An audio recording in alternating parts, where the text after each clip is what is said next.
வீடியோக்குள்ள போறதுக்கு முன்னாடி சப்ஸ்கிரைப் பட்டனை கிளிக் பண்ணி பக்கத்துல இருக்க பெல் ஐகானையும் கிளிக் பண்ணிக்கோங்க. அப்பதான் எங்க வீடியோ நீங்க உடனுக்குடன் பார்க்கலாம். வெல்கம் டு தமிழ் சமையல். இன்னைக்கு நம்ம வந்து முஸ்லீம் வீட்டு பிரியாணி மசாலா எப்படி செய்யறதுன்னு பார்க்க போறோம். அதுக்கு வந்து 1.5 டேபிள் ஸ்பூன் அளவு மல்லி எடுத்துக்கோங்க. அடுத்து 2 அன்னாசி பூ எடுத்துக்கோங்க. அடுத்து ஒரு கருப்பேலக்காய் எடுத்திருக்கேன். அடுத்து 2 துண்டு பட்டை எடுத்துக்கோங்க. அடுத்து ஒரு ஜாதி பத்திரி எடுத்துக்கோங்க. இப்போ நான் சொல்கிற அளவுகள் எல்லாமே 1 kg பிரியாணிக்கு தான் நான் சொல்கிறேன். அடுத்து ஒரு 10 ஏலக்காய் கிட்ட எடுத்திருக்கேன். உங்களுக்கு வந்து ஏலக்காய் பெருசாக இருந்துச்சு அப்படின்னா நீங்கள் 6-7 எடுத்தால் போதும். அடுத்து கொஞ்சமாக கல்பாசி எடுத்துக்கோங்க. அடுத்து ஒரு ஜாதிக்காயை இந்த மாதிரி 2ஆக உடச்சி வச்சுக்கோங்க. அடுத்து 1 ஸ்பூன் அளவு சோம்பு எடுத்திருக்கேன். இது கூட நீங்கள் வந்து 1 ஸ்பூன் அளவு கசகசாவும் எடுத்துக்கோங்க. நான் இருக்கிற இடத்துல வந்து கசகசா கிடைக்காது, அதனால தான் நான் ஆட் பண்ணல.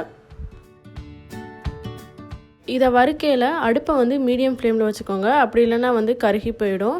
நல்லா இதோட மனம் வர வரையும் வறுத்து எடுத்துக்கலாம். ஒரு 4 to 5 மினிட்ஸ் ஆகும் இது நல்லா வறுபட்டு எடுக்கிறதுக்கு. நீங்கள் பிரியாணி செய்யலை வேறு எந்த ஒரு பிரியாணி மசாலாவும் உங்களுக்கு தேவையில்லை. இதை மட்டும் நீங்கள் அரைச்சி ஸ்டோர் பண்ணி வச்சுக்கிட்டிங்கன்னா நீங்கள் பிரியாணி செய்யலை இதை ஆட் பண்ணிக்கலாம். அது கூட வந்து காரத்துக்காக மிளகாய்த்தூள் மட்டும் ஆட் பண்ணிக்கிட்டிங்கன்னா போதும். உங்களுக்கு முஸ்லீம் வீட்டில் கிடைக்கிற அதே டேஸ்ட்டில் பிரியாணி வந்து உங்களுக்கு ரெடி ஆயிரும். இப்போ பாருங்கள், இது நல்லா வறுபட்டுருச்சு, வாசனையும் நல்லா வருது. இந்த ஸ்டேஜில் நம்ம அடுப்பை ஆஃப் பண்ணிவிட்டு ஒரு மிக்ஸி ஜாரில் போட்டு கிரைண்ட் பண்ணி எடுத்துக்கலாம்.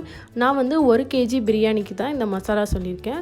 உங்களுக்கு அதிகமாக வேணும் அப்படின்னா நீங்கள் அதிகமாக வந்து அரைச்சி ஸ்டோர் பண்ணி வச்சுக்கலாம். இது உங்களுக்கு கெட்டெல்லாம் போகாது. இது போல் நீங்களும் உங்கள் வீட்டில் ட்ரை பண்ணி பார்த்துட்டு எப்படி இருந்துச்சுன்னு உங்களுடைய கமெண்ட்ஸை கமெண்ட் செக்ஷனில் ஷேர் பண்ணுங்கள். இந்த வீடியோ பிடிச்சிருந்துச்சு அப்படின்னா லைக் பண்ணுங்கள். மற்றவங்களும் பார்க்கணும்னு நினச்சா ஷேர் பண்ணுங்கள்.